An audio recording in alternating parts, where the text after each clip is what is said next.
Kia ora, welcome to this week's edition of Media Insider, the podcast. I'm Shane Curry, the New Zealand Herald Editor-at-Large, and this week we speak to Phil Smith. Phil's the founder and owner of Great Southern Television, the production company behind some of our biggest hits. Shows such as Who Wants to Be a Millionaire, The Casketeers, One Lane Bridge, and Eating Media Lunch. We talked to Phil about his stellar journalism and screen career, starting out as a New Zealand Herald cadet before heading overseas to be a foreign correspondent, and then returning to New Zealand to become one of our most influential and important screen producers. Here's Phil. Phil Smith, welcome to the Media Insider podcast. Thank you. Absolute pleasure to be here. Well, it's great to have you here. You're someone that I've always looked at with admiration in the screen and film production industry, but also for the very fact that you've come from the journalism sector very originally. I mean, you've just walked through a newsroom that you were part of, 40 odd years ago? That's right, yeah. As a 17-year-old? Changed a bit. Changed a bit, yeah. I mean, at the heart of it though, and I've read interviews where you've talked about how journalism and the principles have kind of continued to help forge your career. Can you sort of talk about that a little bit? That's right. I think that it's all about storytelling, and what journalism taught me was how to get into a story, see people, and be put in really extreme situations. Like, we've just employed Lucy Lawless. I don't know if it's been announced yet, but she's going to direct one of our shows, which is really exciting. And I was able to say to Lucy that I met her father when he was the mayor of Mount Albert. Frank Ryan. Yeah, and right. I was a 17-year-old and I had no idea how a council worked. I sat there, it was a complete mystery to me. And basically, he led me through it. But, at 17, I suddenly learned how a council worked. Then I learned how the ports worked. Then I learned how the police worked. And so as a journalist, you learn how the world works, basically. And so then when you become a writer and you're out looking for story, you kind of know the fundamentals of how society operates from the inside. And so that taught me a lot. And journalism sort of gave me that. And also working here, hammered in, what's a good story? Say it in 8, say it brief, right, sharp, and the Herald was an incredible training ground for that. So I started at the Herald at 17, and by 20 I'd left after 3 years, and by chance I got a job at the Financial Times. I'd finished as runner-up Young Journalist of the Year, and I was able to use that to get into the FT, into their foreign department, and I had my 21st there, and the most incredible collection of people in this newsroom, and that's where I learnt just another level of journalism and about the world. And was it through all of that period, that instinctive curiosity, did that kind of shine through? Have you always been a kind of a curious kind of chap? Yes, and that's a disaster in the modern day, especially with ChatGPT and everything. Like every question that occurs to me now, I need an answer, and so I'm forever asking myself, about things, so naturally inquisitive. And I always had sort of a strong interest in Africa, and I'd read about it a lot. I'd studied it, and so when I got into the foreign department at the FT, I immediately aligned with the Africa editor. Suddenly I found myself going from the FT to live in Dar es Salaam in Tanzania, because in East Africa, Kenya was too dangerous. And so I went and set up there and started reporting for them and writing for them. Well, a huge period of upheaval in places like Somalia, Rwanda, a lot of these African countries going through huge upheaval, right? Oh, absolutely. Probably one of the highlights of my life was an English woman. I was one of the few expats living in Dar es Salaam. There were only a few hundred Europeans there, socialist country, and a woman said to me, "You should meet Jane Goodall." And so very early on, I went and saw Jane and hung out at her house, and she invited me to Gombe. And I spent pretty much a month there just living at Gombe just with her and I hanging out. And the gorillas. And, well, of course, the chimpanzees. Yeah. And so I got an amazing story there. And so you covered her as a story and became mates with her? Or? Yeah, really incredible. I was the same age as her son Grub, so for her it was like having a mini Grub come back to Gombe, so she kind of mothered me quite a bit, but she also wanted me to go to Burundi and find out if the Burundian government was smuggling out chimpanzees into Europe for AIDS experiments. that was her goal. That was her mission for me. So I went up to Burundi, went up Lake Tanganyika and into Bujumbura, and that's pretty much when the genocide started. So I was one of the first journalists to see the genocide or the beginnings of it, and it was being in hell. It was terrible. How long were you there for? I was in Burundi for about 3.5 weeks, and then I walked out to Tanzania with people that were fleeing. It was prior to the actual genocide being announced, but it had begun. I saw killings, but I walked out with thousands of people to a Tanzanian border, and then I just got stuck in a refugee camp, and we could only get out by taking a boat down Lake Tanganyika. And there's a few, it was incredible. The people were amazing. Africa, people think of poverty, but they do have a lot of water and a lot of sunshine and a lot of ability to grow food. And so they're generally happy. And that's what I loved about Africa, was just how happy people were.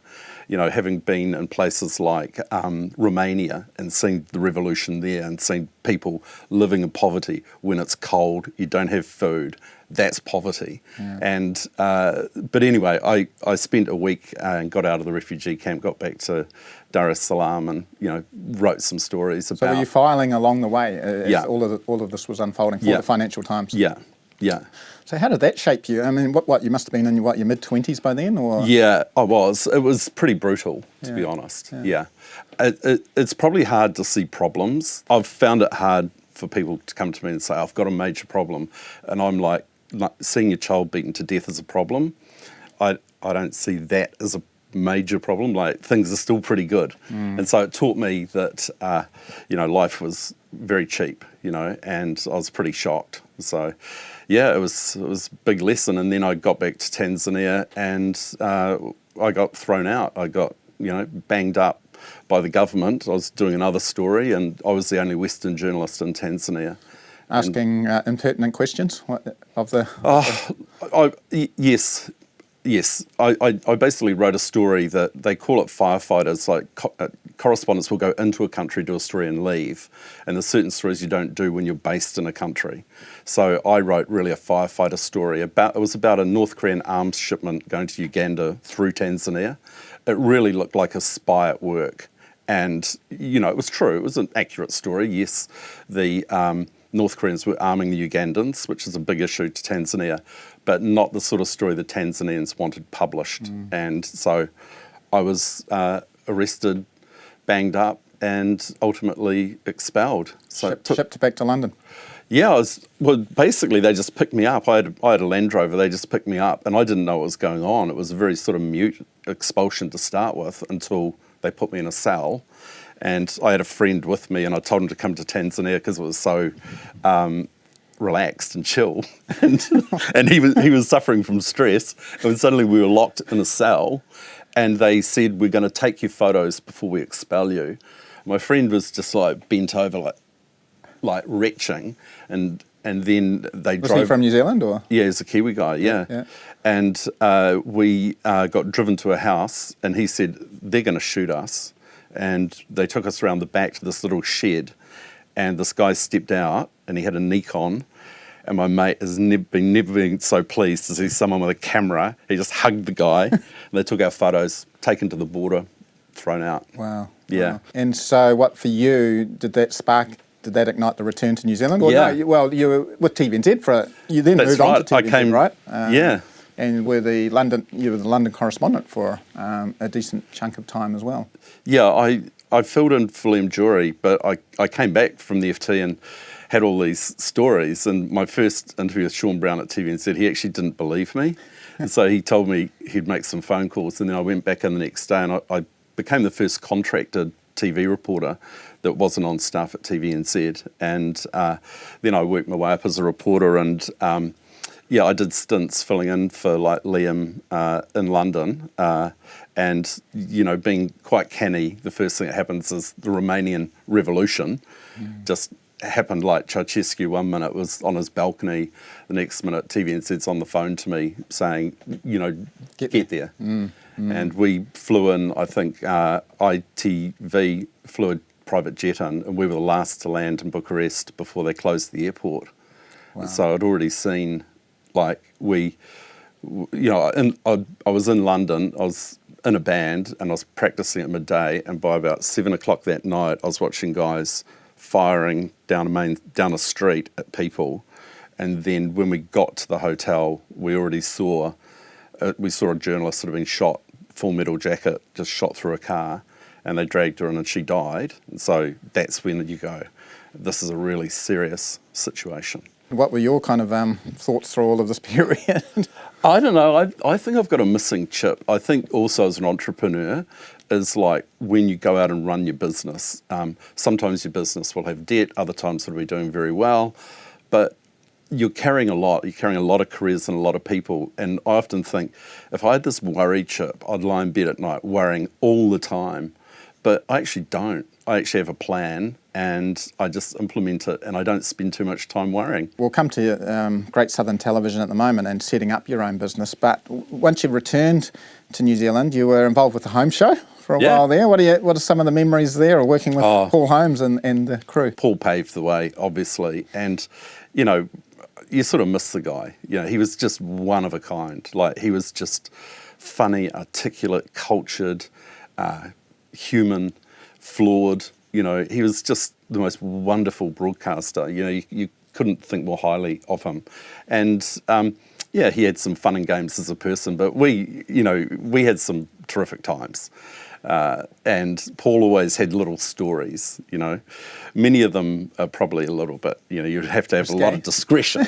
Paul created that character.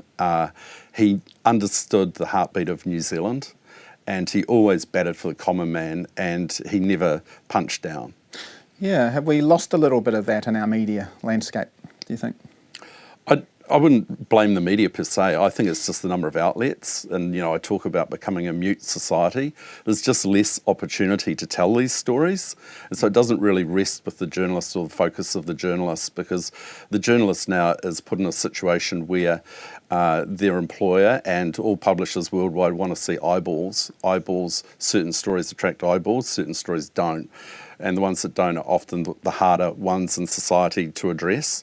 And so I understand that journalists have to write for the audience. But at the same time, we've seen a real sort of fragmentation and almost disappearance of major media forms such as current affairs, high quality current affairs like Sunday, you know, big loss. Australia still got probably 4 or 5 shows like that. France, probably 11 shows every night talking about their society and their community. And that's one of my biggest concerns is New Zealand is becoming very mute.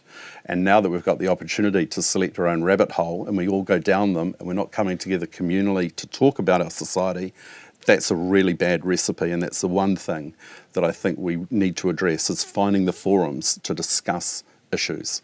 Well, if you pick up that example of Sunday, I guess part of the issue there is you've got a publicly owned broadcaster that's set up as a commercial enterprise. So is one of the possible solutions a kind of a return to a true public broadcaster, or has that ship sailed? I think as TVNZ reconstructs itself in the digital age, it will then find its funding model, and I think it does understand its importance and its job, which is to serve the New Zealand taxpayer and to give us the stories that we deserve. You know, that's pretty much their job. I think they're going through, we're all going through a revolution at the moment. It's massive. It's as big as the music industry blowing up when it went digital. And everyone's going to see where everything lands. Obviously, it's going to land in a digital world. Then how TVNZ shakes down. I mean, you know, there will be a future where free-to-air channels are sunset and they're gone. You know, there won't be a 1 or a 2. We will simply be our own programmers, or we'll be watching digital forms where we're given like a TV channel. So you'll still be able to watch it. It'll still play out with ads.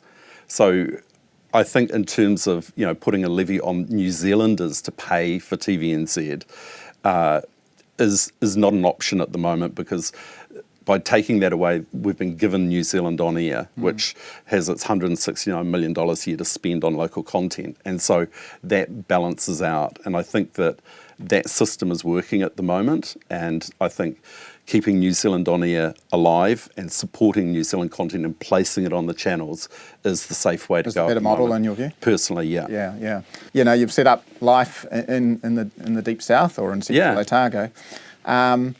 Tell me about that, just how, you know, the origins of Great Southern. And I know Sir David Levine was, a co-backer and a co-funder. How did you come to meet him, and how did the company come to be set up? Yeah, so we'd had Uplink Sports, so I went through the whole TVNZ process and became a producer, and I realised, even Holmes said to me, he said, you know, you don't want the gun pointed at you, you've got to point the gun. And that's when I realised, okay, because I was getting frustrated being told to do things by people that I thought weren't that smart. And so I decided to become a producer. So I became a producer. I started producing. I worked as a producer on the Home Show. And then I just saw an opportunity. Like, my parents were entrepreneurial. And I thought, I want to set up my own production company.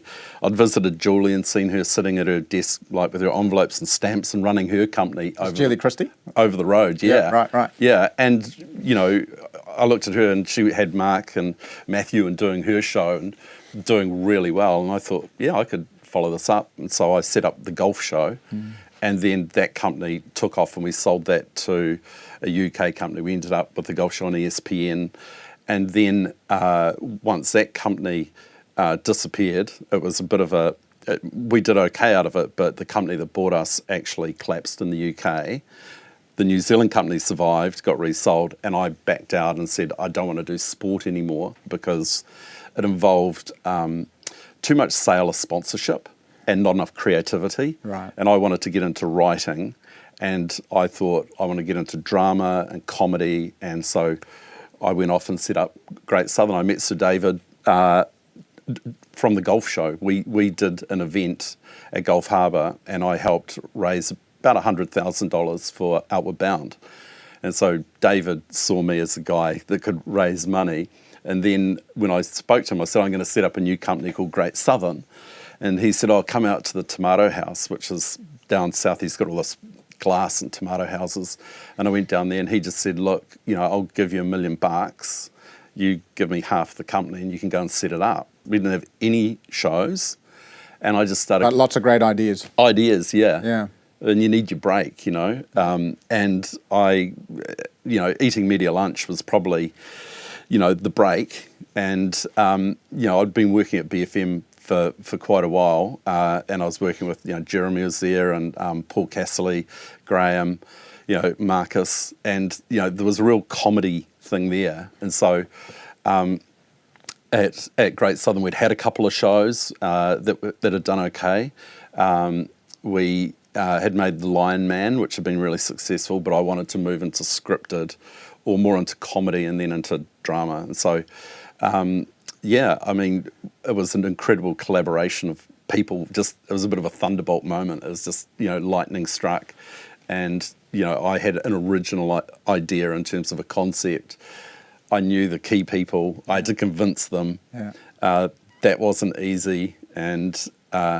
but in the end, they were very gracious and came on board and collaborated with a great writing team. It took me a while to convince Paul and Jeremy to do that, but in the end, we got together in Queenstown. They came down to our place, and it's got a wool shed, and the three of us got together and, you know, had a whiteboard to write everything up, you know, ideas, format, and like celebrity share market, you know, Hosking's up this week, Holmes is down. So we had that, and then in the end, Paul just went, after 2 days of us going, we could do this and do that, Paul just went, oh, fuck it, we'll just do whatever we feel like.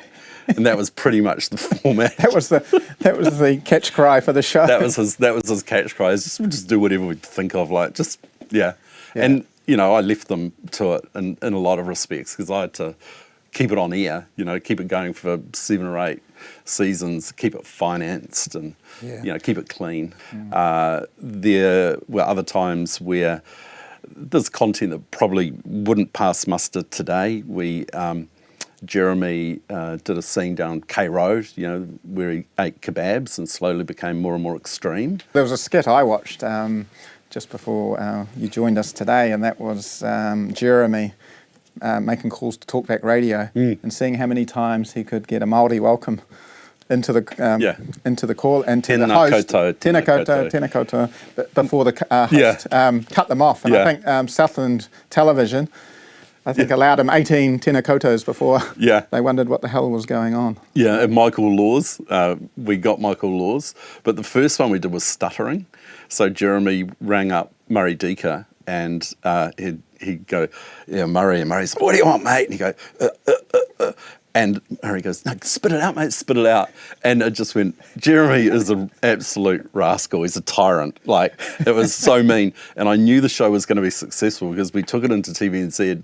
Julie Bayliss was running TV2, and we take it in, and I could hear all these people laughing watching it. And, like, it was a really funny segment. It's the first segment we ever ran was Stutter, followed up with Tēnā koutou, katoa. Yeah. We decided to test the patience and cultural awareness of some of our leading talk professionals. Yes, where are we going? First up, talkback host and mayor, Michael Laws. Go and talk to Hector. Hector, good morning to you. Kia ora, Michael. Tēnā koutou, tēnā koutou, tēnā koutou, tēnā koutou, tēnā koutou, tēnā koutou. Okay, see you later, stupid man. Hello, James, good morning to you. Laws allowed 6 tēnā koutos, but insulted our caller and his culture. He also has a bad aura. Phil, another great show, of course, is the Casketeers. How on earth did that idea originate? How did you come to meet Kaiora and Francis? That's right. Yeah, it was a pretty cool idea. And, like, it was probably the greatest pitch session ever because, we were working with, I was looking to support Mihi and Annabelle, and they had come out of Māori television and they wanted to meet. I was assured Francis was a real laugh, and I was assured that Kaiora was a really good foil and a great person.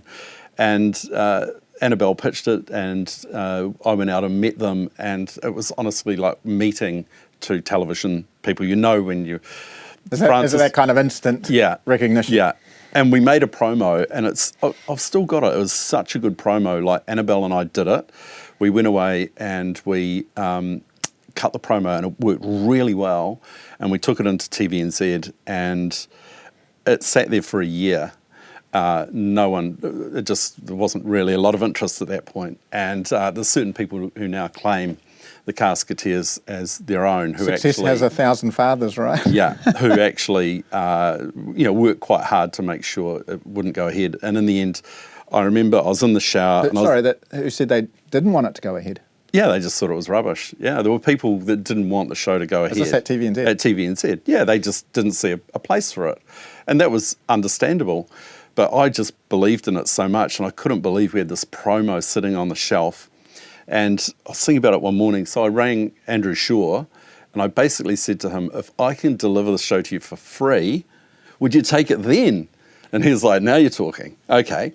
So they did, basically, TVNZ, we did a deal in the first year where there wasn't too much of an encumbrance in the licence fee. I can't go into any details.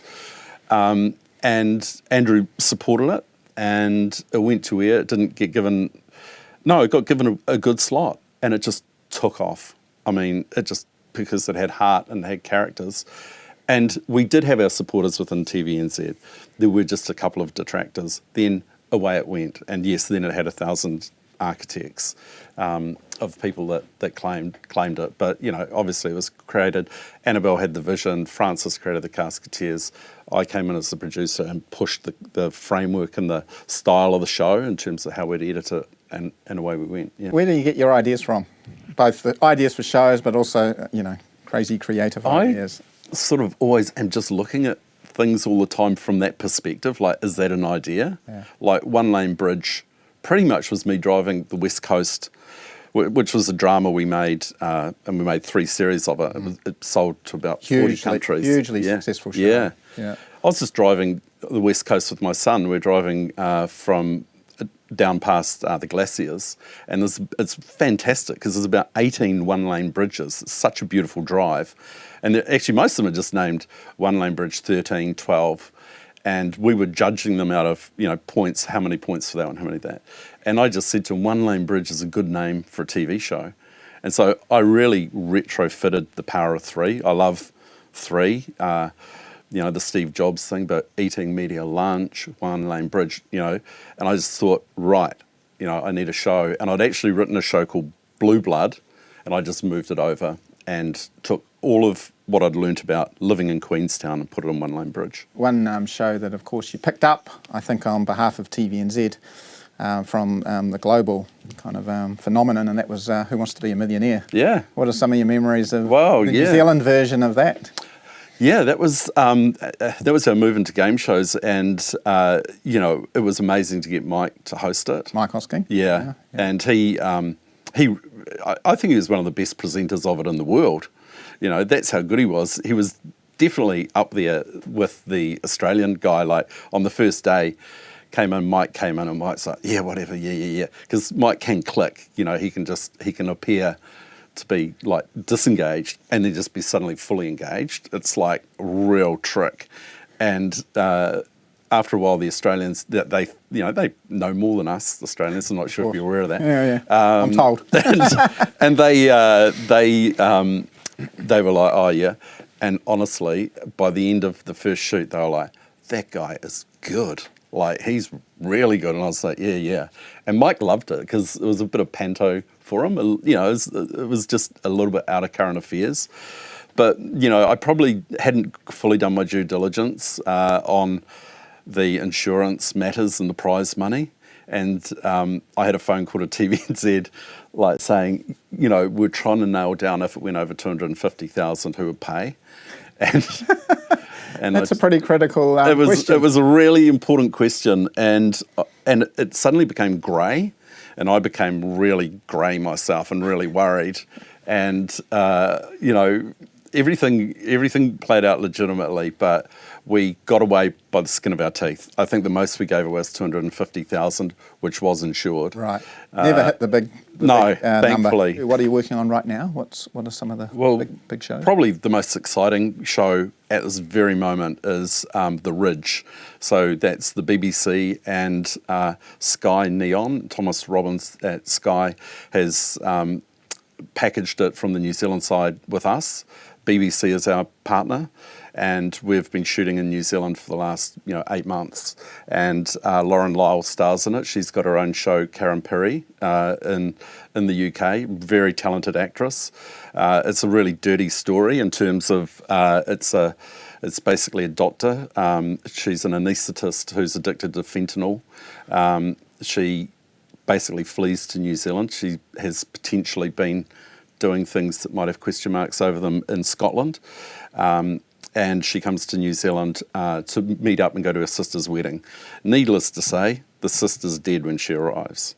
And that's how The Ridge begins. We're lucky enough to bring in an incredible director, and Douglas McKinnon, he made Sherlock, Good Omens, Doctor Who, top Scottish director with a totally different vision. So we've seen a lot of drama out of New Zealand, and we're now known as cosy crime. But this is a psychological thriller. So this goes to a different area of that genre, and that's where the BBC and Sky wanted something different. So that's a very exciting show. Coming to the incentives to bring international productions to New Zealand, have we got the settings right? There's some minor tweaks, but at least we've got understanding, and I think we've got understanding politically, public-wise, and because it was a bit touch and go there for a while, wasn't it? It was. In terms of the screen production rebate. Yeah, and the rebate is just desperately misunderstood, and I keep trying to argue that even the word rebate is kind of the wrong word. What's a better word? It's an investment. It's a total investment, because the money, they go, the government's put in 557 million, and it goes off to Hollywood. The money is invested into the programs. It's already been spent. It's already been spent. So I think people had a misconception that at the end, James Cameron leaves New Zealand and gets sent a cheque for this money and he flies off to Hollywood. No, it's already been spent on gaffers and on all the people working in New Zealand, and all of that expenditure's been taxed. And it has to be guaranteed. It has to be guaranteed up front before the production even starts. It does, right. Yeah. So you have to guarantee you're going to spend it, you get audited, and then that gets taxed, and people have jobs, and then the production comes out. So it goes into the production, and that creates employment, it creates tax, and also, most importantly, it gives us a place on the world stage, because our beautiful country is what people want to see. And so if we turned off the rebates, no one would come to New Zealand. Like, it's not a threat. It's an arms race, and you have to buy a ticket. I think I read even Fiji has, Yeah. even a small country like Fiji has a rebate. Yeah, Bettina and Daryl shot Treasure Island up there and got a rebate. Or not Treasure Island, but one of their shows, I believe. So there are rebates available. Most countries have rebates. And so when people go, we shouldn't have them, it's like, I think it's a naivety, but it is an investment, because $3.5 billion industry, it takes $600 million in tax. So, that money has been invested into these shows. And what you do is you then put New Zealand on the world stage. So you're seeing all these incredible shows come out of here. Do you get worried in this day and age of AI and other technology that New Zealand can easily be replicated on a computer screen in LA or somewhere else? Yeah. Is that a worry for it is. It is. It's a genuine worry about how many people will be on a film crew in the future. Like, if you have 300 at the moment, or 300 or 400, it could be that you have 17. So the modern filmmaking in the future, no one really has a complete picture of it, but it will potentially involve less people. For example, a makeup artist could come in and do makeup on the first day, and then it can be digitally recreated throughout the rest of the show. So that's one day's work. So it's how we then deal with that makeup artist, and that what they talk about now is that could be a licensing agreement. You then license their creativity for 8 weeks, but they're not working for 8 weeks. We have things like, Tom Hanks licensing his image, and he's laughing that in 50 years' time there'll be a new Tom Hanks movie will come out with Tom Hanks, and he's optioned his look for that, and there's so many changes. Just want to take you back to late last year, where you won, I think, probably, one of your more than 30-odd TV and film awards, where in your acceptance speech, you directly addressed Minister Paul Goldsmith. Please fight for us. We are in a fight for our lives. You're a creative. You're our man. Please fight for us. Is the government doing that? Is he doing that? Well, I'm politically agnostic, and obviously being a former journalist and working in the media, you'd always assume that, you sit slightly left, and that's an assumption, but I really am a centrist. And so, so therefore I'm giving a completely honest answer, and it's not based on any political affiliation. They've done a terrific job. Yeah, Goldsmith understands the issue. He's got to the bottom of it, and he hasn't let ideology get in the way. He's actually listened to the problem. And Nicola Willis as well has listened to the industry. And, it was very interesting. She had a meeting recently. The film industry talked her through the situation. They have done this for many years, and they've been talked down, talked against, opposed, mansplained everything, and walked out of the room after meeting a certain minister for the last few years. Then they met Nicola recently, and she listened for about 2 hours. She asked questions, and they walked out, and the feedback I got was that they'd never dealt with someone so smart. She listened, she got it, she acted. That's what we've got out of the government so far. So how can you criticise that? Right. And in terms of the proposed settings, we have the media reforms package at the moment. Some of that touches on how we can get a little more from the international streamers. Are any of those ideas viable, or should it be an open market? I personally think it's an open market, and I think with, obviously for us, Netflix shoots a lot in New Zealand. Like, you hear Netflix is shooting a movie, Netflix is shooting that. It's an American idea, it's got American producers, it's an American script and American actors. What we're trying to do is we're trying to encourage Netflix to take local ideas from people like us and shoot local productions. They do about 7 a year in Australia, but we haven't yet had Netflix come in and make a major New Zealand drama. And we're all trying to encourage them to do that. They've had really exciting and significant changes to their office in Australia. And so we're hoping that we're going to now see some small commissioning. But if we go in with a levy and we go, right, we want you to act in New Zealand and do stuff, we're going to put a levy on you. In other words, we're going to basically force you to pay for the customers you've got. That would be a complete disaster. It would be, if you're trying to get a cat out from under a bed, you don't prod it with a stick, you put out food and it comes out. And I just want to wrap up today, Phil, by referring back to last year when I was on the Great New Zealand Road Trip. You kindly answered the 9 questions survey, and I got a hell of a lot of feedback on all of your answers actually, but one of them was about that upbeat vision that you have for the country and your vision about the different industries, including the film and television sector, that can take us forward. But that optimism, are you still as optimistic as you were a year ago about that? I am. I still think New Zealand's just got so many natural virtues. Like, we're blessed, and if you can't see how blessed we are at the moment with what's happening in the world, but we're also isolated, and if we think small, we're in danger of just, I say, drifting away to Antarctica and no one noticing. That's why I'm such an advocate of rebates. So I think New Zealand has a lot of good reason to be optimistic if we deal with the right issues and create the right future for New Zealanders. Doing the dumb things like putting wood, wool and stuff onto ships, filling it with diesel and sending it to Europe and around the world is not the smartest way going forward. We need to be finding new revenue streams into our economy, and that's our brains trust. And we've got the people. We've got people like Rod Drury, we've got Sir Peter Buck, we've got all sorts of people who can come in and actually stimulate this economy creatively and with technology. We are smart, and I think we need to encourage education, get kids into universities without the debt load. We need to ensure that people are staying here and not leaving, so we have to have some sort of incentive to keep people here. I think the Prime Minister should be given more time to implement plans. 3 years, it's like 1, you settle in, 2, you sort of govern, 3, you campaign. Back electioneering. It's 365 days. So the RMA takes 2 years to do anything on that. You can't effectively get your infrastructure and everything fixed. And so we're a mature democracy now. We can comfortably do 4 years in a trusting way. So I think New Zealand has got a lot of reason to be optimistic because we've got the natural advantages. We just have to use them and get positive. The last thing I'd say is I think we need to resolve, our final Indigenous issues, and I think we need to do it at an accelerated rate because we're not that far apart and unified. We have to accept we're going to be unified. No one's going anywhere. We're both here. That's the reality. How do we come together rather than all this mucking around in Parliament on all sides? Tit for tat, it's all lightweight, it's cheap, it's just stupid.